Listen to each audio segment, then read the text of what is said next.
When we talk about confidence in the workplace, many people assume it means speaking loudly, dominating meetings, or having immediate answers to every question.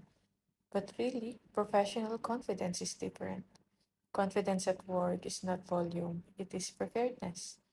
It is the ability to speak because you've done the thinking beforehand.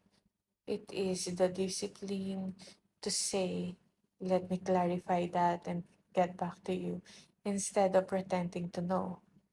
It is composure when discussions become tense. In my experience, confidence is built through repetition and evidence.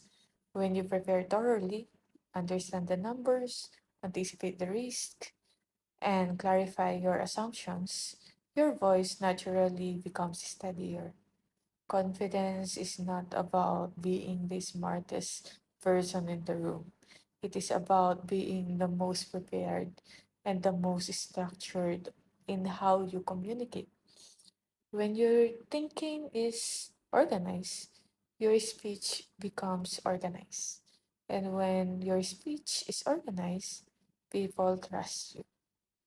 That trust, more than charisma, is what establishes authority in professional environment.